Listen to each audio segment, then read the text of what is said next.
56 years ago, Russia, the northern Ural Mountains. A group of 9 students of the Ural Polytechnic Institute embarked upon a difficult winter expedition to reach the Otorten mountain.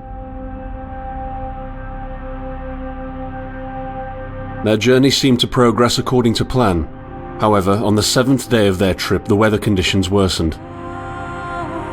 They lost their orientation and were forced to set up a camp on the slope of the mountain called Kholat. It was their last stop. 3 weeks later in Yekaterinburg, when their families received no word of their success, the first rescue expeditions were sent.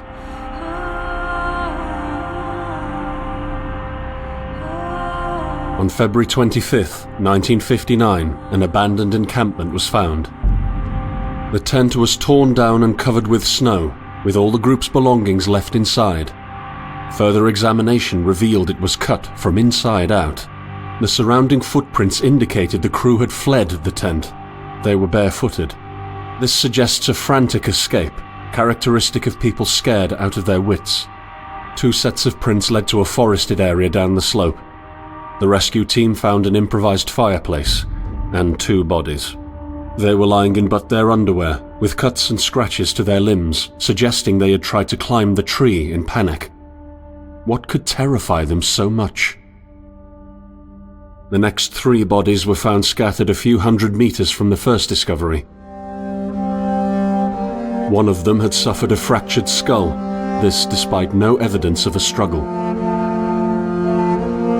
It took the spring thaw 2 months later to enable the rescue team to find the rest of the victims. The last 4 skiers were found buried in a thick layer of ice and snow. Their autopsies led to even more bizarre findings. All of the bodies had severe internal injuries caused by an undetermined force, similar to that of a serious car accident. No external damage nor bruises were visible, besides a tongue ripped from one victim's mouth and a strange orange skin color. Much speculation arose from these puzzling events.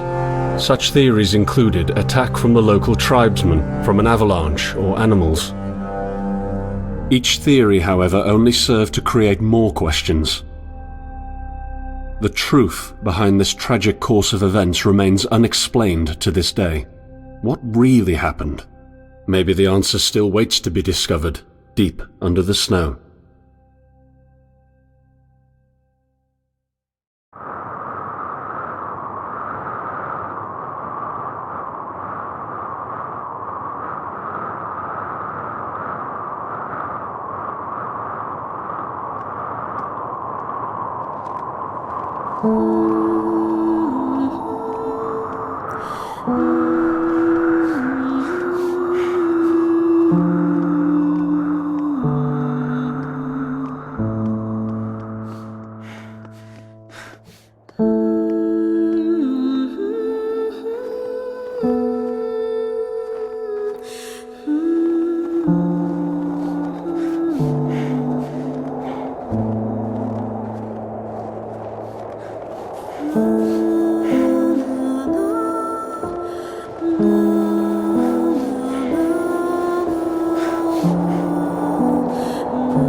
thing I saw was a flash, an insufferable burning light, the pain ripping apart my body.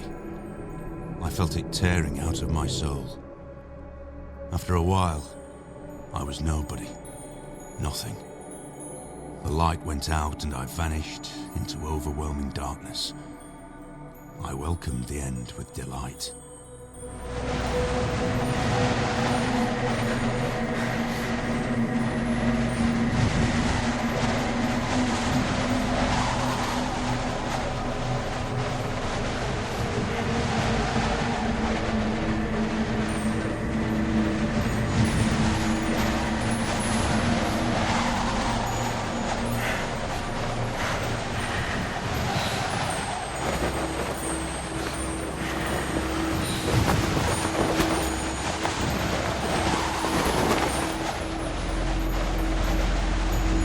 I am right behind you.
Have you ever tried to hold on to your humanity when others convince you of being no more than a subject, an object, which they can bend to their will?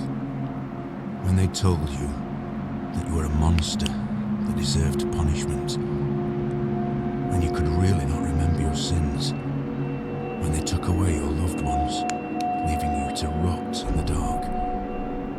The problem is that in their darkness, you have never been alone.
I set out the moment I heard about the incident.